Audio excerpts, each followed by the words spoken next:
Hi, this is Phil Carlton, and I wanted to talk for a couple of minutes today about the brand new update to Premiere Plus 2, which is going to be 12.4. It has some bug fixes in it and also has some new fonts and SuperDesigns, and I wanted to talk about those and then also show you the updated process for importing a font into our software. So the first thing I'll do is just show you the new SuperDesigns. So if I go over to the SuperDesign tab, the first ones that we're going to find are going to be in the category Child Style. And if I go into Child Style, the bottom two new categories here are School Days 1 and School Days 2, and they have some really cute designs I like, especially like this little graduate, the graduates over on the end. But a really nifty little series of designs there. The next ones that we're going to see that are brand new are under corners. So we've had corners for many years in our software, and we've added this corners 5 down at the bottom here. I love these. You can encore them and get some really nice patterns, or just use them as either side elements or corners in a hoop and maybe put lettering or a design inside them. Next category I want to look at is sports. So if I go down under sports, and look down here at the bottom, we've added a new category for soccer. So we have soccer ball, several players. And lastly, we want to look under transport or transportation, I believe. Nope, transport, here it is. And at the bottom, we have now a series of silhouettes, which are silhouettes of several different vehicles. And then this Transport 1 is just several different vehicles that have been added to our software. And like any other, I know you've probably worked with SuperDesigns some before, but like any of our SuperDesigns, when you select them, one of the great things about the SuperDesigns is you can type in how large you want the design to be, and the software will create it for you or digitize it at that size. So the default on this little car is 25 millimeters. If I click apply, it creates that car for me at about an inch tall. If I want a larger version, I can just say maybe 50 millimeters. Click the green check mark to apply, and now it's generated a larger version of that design for me. Okay, let's go to the Home tab. I'm going to click Select All to select both of those cars, and click Delete to get rid of those. Next, I want to show you a couple of new fonts. I'm going to go over to the Letter tab, and in the Letter tab, if I click on my drop-down, we're going to be looking at 3 fonts today. So we have this one right here, the Harris 20 to 80 millimeters. We have a Harris 2C 20 to 80 millimeters, and we have Harris Line 12 to 80. Now you may recognize Harris 2C. It was an optional download several months ago back in one of the newsletters. And so I want to start by talking a little about that one, and then I'll show you the new 2 versions that we have of Harris that go along with this font. So for this, I'm going to type in just Harris 2C. So anytime you see a font name, what we're seeing here is the name of this font is Harris. The 2C tells me it is a 2-color font, so it is created using 2 different threads. And the 20 to 80 is kind of the optimal size the digitizers were thinking about when they created this font. So I'm going to start by just bringing in this Harris 2C at the default 20 millimeters. When I come all the way to the right and click the green check mark, it will bring that font in for me. So notice, if you will, it has a satin stitch. Let's just let me go to the Home tab. I'm going to click and drag around this so that we can zoom into this font a little bit closer. Notice it is a satin stitch font, so it's created with a fixed width satin stitch and has a triple stitch on top of it.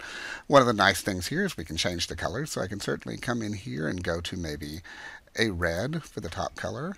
Well, I kind of like that combination, but I think maybe if I do a yellow on top of that, a nice combination there. What's nice about working with these built-in fonts, though, like this one, for example, if I start, I'm going to zoom out a little by dragging my zoom slider to the left, and I'm just going to resize this visually by dragging on the handles to make it a little bigger. And when we make this font bigger, we have a couple of different things we can adjust as far as the properties of how the font is created. It is a satin line font, so if I right-click on this font, I have the settings for the satin line. If I go into satin line, I can adjust how wide that satin stitch is. So as I make the font larger, I probably want to make the satin stitch a little bit larger too, so maybe here I'm going to take the width to 5 millimeters. Click OK, and now I have a 5 millimeter stitch instead of the default 3.5. It still has that triple stitch nicely centered on top of it. If I right-click and go into the triple stitch settings, I can also adjust the stitch length of that triple stitch. But for me, probably a 2.5 millimeter stitch length on a triple stitch is going to be nice, especially because I see there's some curve through here in this letter A. And if you start getting that stitch length too long, it's going to start looking a little bit chunky. So I think that's going to be just fine for that one. Let's go back over to the letter tab, and I'm going to go to Harris 20 to 80. So this is just the standard version of the Harris font. If I click the green check mark to bring it in, it's brought it in for me at the default size of 20 millimeters. This one doesn't have the triple stitch. It's just a satin line version of the font. Looking at the third option, we have the Harris line 12 to 80 millimeters. The default size on this one is 12 millimeters. So if I bring it in, we have that triple stitch version of the font. Again, as I make it larger, it will create the letters for me much larger. And now I have this with a nice pretty triple stitch. If I start making this a lot larger, then I might want to go into the properties, go into my triple stitch, and maybe take that stitch length up a little bit larger. For this one, maybe a 3.5. And notice on the letter A here, it's starting to look for me just a little bit chunky there, so maybe I'll go into my triple stitch settings and take that back down to about a 3. Looks good. So that is the new Harris font. And now I want to talk about what is the biggest addition to this 12.4 update for Premiere Plus 2, which is how we handle importing fonts that we've purchased into the Premiere Plus 2 software. So if you have purchased a font or you have a font that is stitch files on your computer and you want to use them in Premiere 2, this is now the process. So I'm going to go into my font manager, come over to the far right of this pop-up window, and I have a button here called Import Font from Embroideries. I'm going to go ahead and click that. And the first thing it always does is it asks you what you want this font to be named. So let me show you, we have a new set of samples, or a new font that's been added into our samples to practice this. So I'm here now in my Premiere Plus 2 samples folder, and I'm going to go down to Premiere Plus 2 EMB, then the Stitch 2 folder, and then we have a font here called Serif Cross Alphabet, and it's a nice cross-stitch alphabet that really works nicely for practicing this technique. So I'm going to come over here and I'm going to name this font Serif Font Cross Stitch and click the OK button. And when you do that, I had already browsed to it, so the folder's there, but you're going to browse to the folder that has your alphabet. And the first thing it always wants you to do is find the capital letter A. So notice these are titled Serif Cross 20 LC, so that means these are my lowercase letters. Then I'm going to come up here. Here's my UCA, so that's going to be my letter A. And I'm going to click Open. And there it is. You always load the letter A first. That tells the software roughly how large this font is going to be, and it's going to give us some reference information for bringing in the rest of the lettering. Now here's where it gets nice, because previously we would have had to click on the letter B and browse to it, click on the letter C and browse to it. And now there's a nicer way. We'll drag and drop, and I'll show you in just a second. But the other really nice enhancement is before, when we were importing a font, you had to completely finish it before you could leave this dialog window. I'm going to close this window and click Close. And all I've done now is bring in that letter A, but I started the first one. And when I was doing this, practicing it earlier, I found it was a little easier for me to kind of create my windows like this. So over on my left side, I have my alphabet in the Explorer window. And then here on my right side, I have my Premiere Plus 2 embroidery window. I'm going to go back into the Font Manager, and I'm going to go down into My Fonts. And in my fonts, here is that serif font cross stitch that I had just begun. I just done the letter A. And all I need to do to continue working on it is to click Edit, Imported Font, and it will take me right back into there. So I can do my fonts in several steps if I want to. It's also much easier to go back and make changes after the fact. So now, to continue creating this font, I'm just going to browse down till I can see. I'm going to do my uppercase letters first. I'm going to click over here in my Explorer window on the letter B and just drag it on top here. And as quickly as I can start dragging these over, I'm importing these letters. Now, while I'm doing this, I want you to notice that at the bottom of these letters, I have a solid line.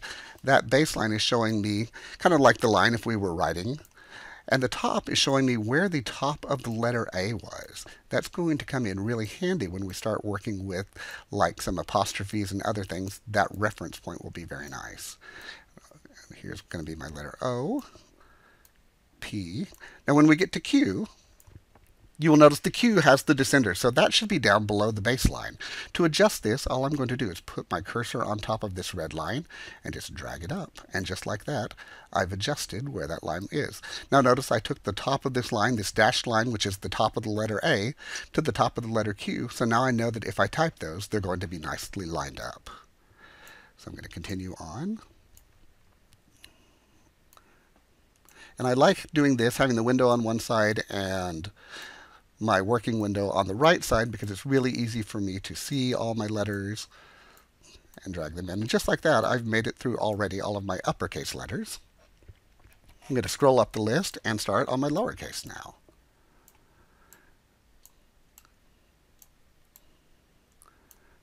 And as I'm going here, I could certainly stop and take a break if I wanted to. When I get to the letter G, I'm going to adjust my baseline. Continue on. Now with the letter I want you to notice where the dot of the letter I is, and I'm going to use that as my reference point for the letter J. So when I bring in my letter J, I'm going to just kind of rock this up till the I and the J are both at the same point on that top line. So I know that those letters will be nicely lined up. K, L, M, N. Again, the letter P is going to have a descender, so I'm going to adjust that.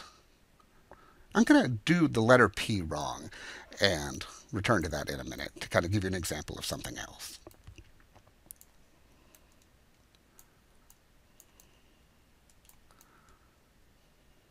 Okay, so I did make a mistake there. On my letter R, I drug in the letter S. So I'm just going to grab my R, put it on top of that, and I fixed it. Get my letter.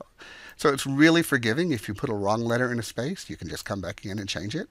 You can also come back in later and change it. If you don't realize until you started using the font that you didn't get it adjusted, then you can just do it after the fact. So I've now got my uppercase and lowercase letters in. Next are going to be my numbers. And for the most part, most of your fonts, unless they're really scripty, kind of ornamental fonts, the majority of the letters will just rest right on the baseline, so you don't have to do a lot of adjusting. You just drag them in, and as quickly as you can drag them across, you're going to be there. The last thing I have on this first screen is this exclamation point. I'm going to go ahead and grab my exclamation point and put it into place. And then to get to my second screen of letters, I'm going to just click this blue arrow here on the right side to go to the second screen. And then I'm going to work through my extra characters here. So I have an @ sign, so I'm going to bring it in to the appropriate place. I have a colon I'm going to drop in, and I figured for the colon it should probably be centered right there. So if I had the letter A there to the right, the colon would be lined up there. I have a comma, and I know that comma is going to want to be on the baseline there. I have a dash, which again I'm going to just center in my work area. I already did the exclamation point, so now I can bring in my left parentheses. I've got a period. The period fell right where it needed to.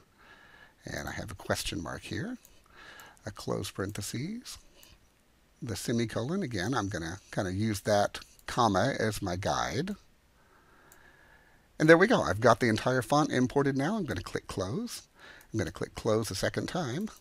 And now that font is selected for me. And just to kind of show you an example now of how I would use it, I'm going to type in my full name, come over to the far right and click the green check mark, and it brought it in. Now notice my letter P is not quite lined up where I need it to be. So when I brought that in, I did not adjust that baseline quite correctly. So all I need to do is go back into my font manager. I have the font selected. I'm going to click Edit Import Font and go to my second screen. Nope. Go to my first screen, find that letter P, and adjust it, click close, and when I close, it will regenerate that lettering with my letters fixed. So it's that easy to come back and make an adjustment to a letter after the fact. So this process is going to make it so much easier to import those purchased fonts. I really hope y'all enjoy these new updates to Premiere Plus 2, and I thank you very much.